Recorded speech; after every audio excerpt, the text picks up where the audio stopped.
Assalamualaikum warahmatullahi wabarakatuh. Salam dan bahagia. Selamat pagi Indonesia.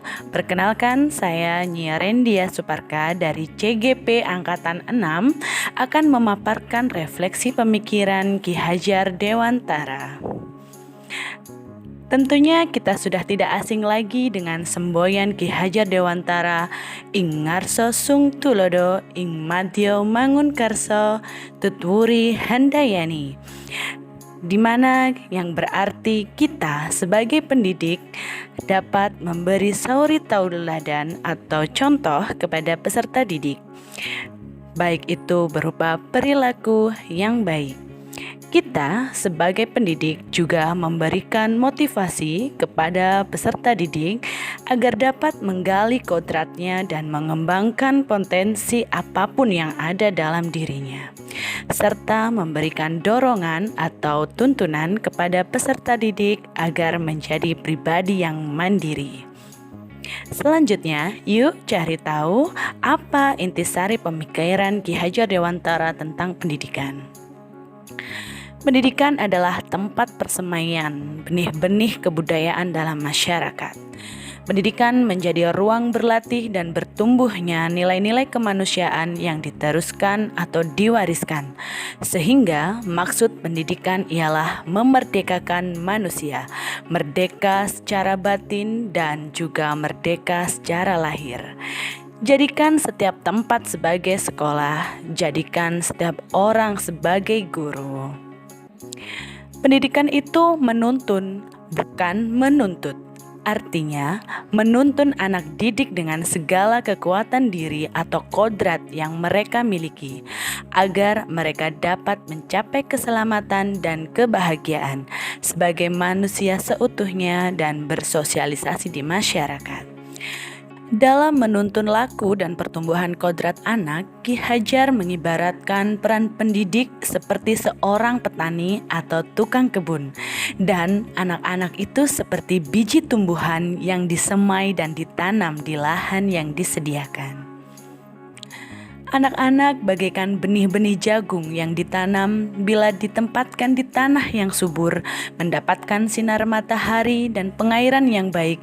Meskipun bibit jagung kurang berkualitas, maka akan tumbuh dengan baik karena perawatan dan perhatian dari petani tersebut.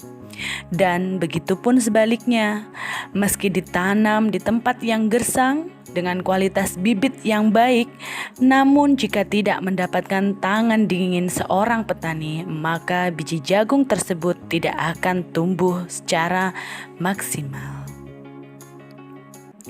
Dalam menuntun, seorang pamong atau pendidik harus dapat memberikan arahan tuntunan agar anak menemukan kemerdekaannya dalam belajar.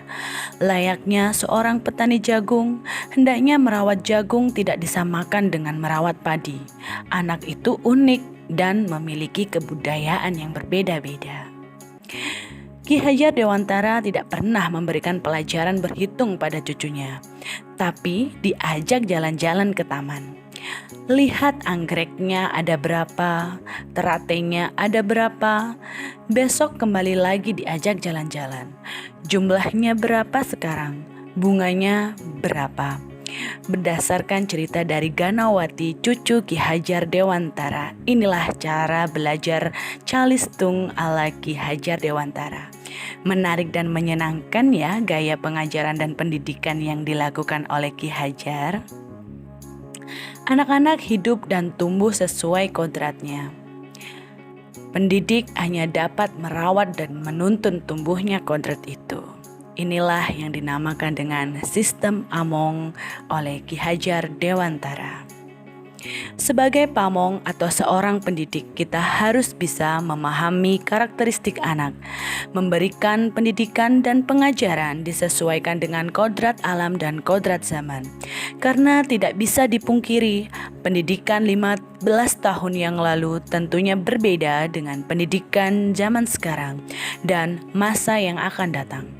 Saya harus sadar, lingkungan belajar itu sangat luas. Terus belajar cara menuntun anak dalam menggali kodratnya, berinovasi, meningkatkan kreativitas dalam memberikan media pembelajaran kepada anak agar mereka dapat mengilhami dan menginsyafi setiap ilmu yang mereka dapatkan. Anak menjadi manusia yang merdeka dan berbudi pekerti luhur, selamat dan bahagia di kehidupannya. Terima kasih, salam dan bahagia.